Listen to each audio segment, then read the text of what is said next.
მშენებლობა საქართველოს ეკონომიკის ერთ-ერთი უმსხვილესი სექტორი და ბიუჯეტში გადასახადების ერთ-ერთი უმსხვილესი კონტრიბუტორია. თუმცა დედაქალაქის ინტენსიური განაშენიანება რისკებთან დაკავშირებულ კითხვებს აჩენს. მით უმეტეს, რომ თბილისში, სადაც დღეს მშენებლობის ბუმია, სტიქის მაღალი რისკის 32 ზონა ფიქსირდება, რომელსაც თავად მთავრობაც აღიარებს, რადგან გარემოს ეროვნულ სააგენტოს გეოლოგიურ ბიულეტენში შეტანილი აქვს.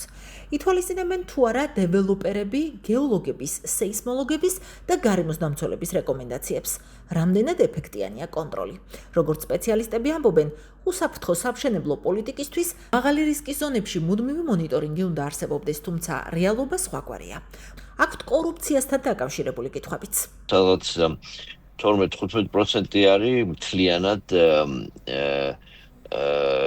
development-ი უძრავი ქონება, რასაც ქვია აი სექტორი და თან პრინციპში ეგ სექტორები ხა სხვა დროს სხვა წილი უკავია მთლიანი შიდა პროდუქტის, მაგრამ უნდა ითქვას, რომ ბოლო წლებია მაგ სექტორს უფრო სწრაფად დაქონდა, ვთქვათ, ვიდრე რომელიღაც სხვა სექტორს, ასე რომ გარდა იმისა, რომ მნიშვნელოვანი კონტრიბუცია აქვს, მზარდი კონტრიბუცია აქვს ამავე დროს მთლიან შიდა პროდუქტში. უძრავი ქონების დარგი, დეველოპმენტის დარგი ერთ-ერთი ყველაზე რეგულირებული დარგია ზოგადად ეკონომიკებში და შესაბამისად აქედან გამომდინარე ერთ-ერთი ყველაზე კორუმპირებული დარგია. თბილისში ბოლოდროინდელი ტენდენციები რაც არის, ჩემისა გამკაცებული რეგულაციის მხრივ ერთი მხრივ და მეორე მხრივ უამრავი გამონაკლისების დაშვების თვალსაზრისით მეორე მხრივ ეს პირდაპირ შემილია საკმაოდ დიდი ალბათობით ვთქვა, რომ ეს არის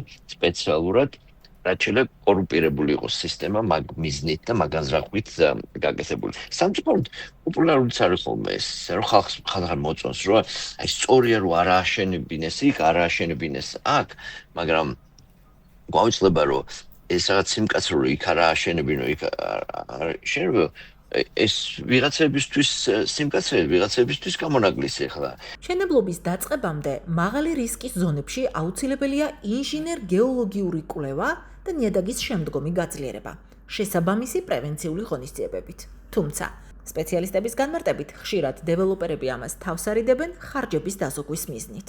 მშენებლობა თავისთავად გარკვეულად ტრიგერირებას, ანუ გამშვები მექანიზმია ძალიან ბევრი ბუნებრივი საფრთხისთვის.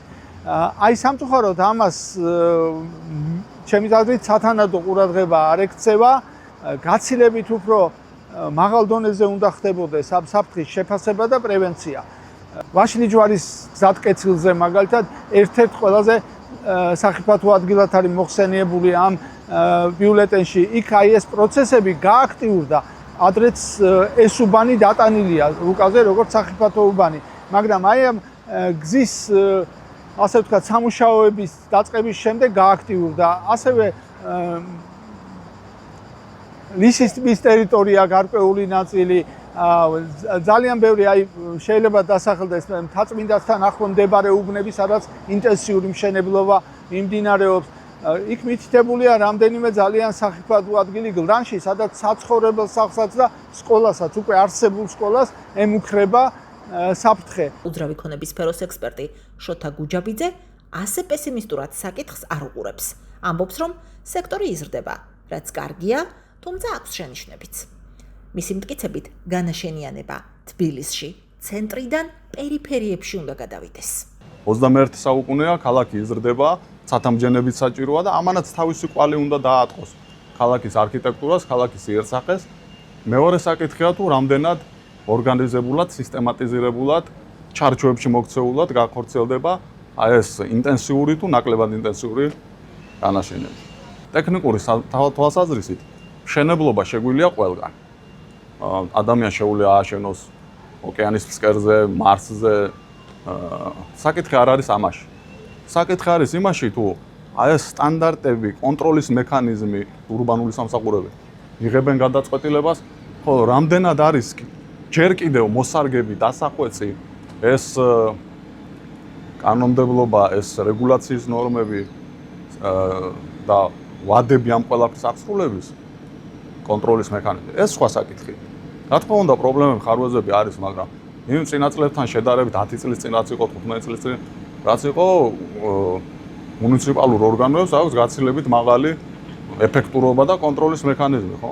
უძრავი სფეროს ექსპერტის შეფასებით, სახელმწიფო კონტროლი მშენებლობებზე გამკაცრებულია, წლიდან წლამდე კანონიც იხვეწება, რაც სექტორის ეკონომიკაზე დადებითად აისახება. ჩვენთან აი ამ ბაზრის შექმნა განვითარებას არ აქვს, თქვა, საუკუნოვანი ისტორია, ხო?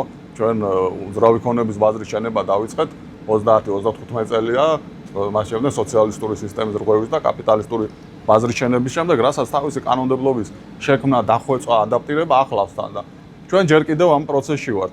დინამიკა არის. ცალსახად არის დინამიკა, მე თვითონ როგორც ამ სფეროში მოღვაწე, ხედავ ამ დინამიკას, რომ ის მერის არქიტექტურის სამსახურები, ზედამხედველობის სამსახური გაცილებით უფრო მკაცრი არის და გაცილებით უფრო მჭიდრო ჩარჩოები აქვს მშენებლობის ტექნიკური რეგლამენტების მიმართ.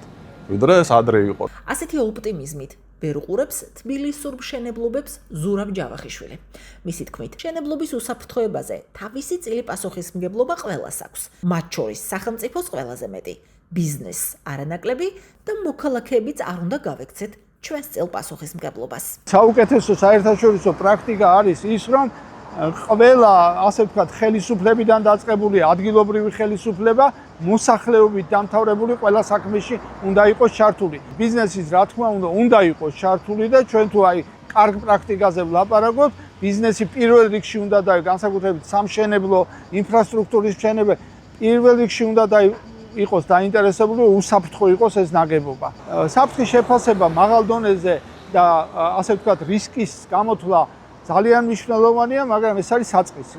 აი ამას მოსდევს უკვე შემდეგ პროექტი, ნაგებობა, კონსტრუქცია, კონტროლი მშენებლობის ხარისხზე და ასე შემდეგ. ეს კონტროლი არის ძალიან ფორმალური, ეს ძალიან ბევრგან, რა თქმა უნდა, ყველაზე არ ვსაუბრობ, იმიტომ რომ არის პროექტები, რომლებიც აქცევენ ყურადღებას და საკმაოდ ასე ვთქვათ, დიდ იმას ხარჯავენ შესწავლაში, მაგრამ ძალიან ხშირად ხდება სრულიად ფორმალური მიდგომა. TBC კაპიტალის მიხედვით 2025 წლის 6 თვეში თბილისში სამშენებლო ნებართვა გაცემულია 697,000 საცხოვრებელ კვადრატულ მეტრზე, რაც წინა წლის მაჩვენებელს 17%-ით აღემატება. ირკვევა, რომ წელს ნებართვების ყველაზე დიდი ნაწილი 23% ისანშია გაცემული, რომელსაც 18%-ით დიდი დიღომი მოსდევს.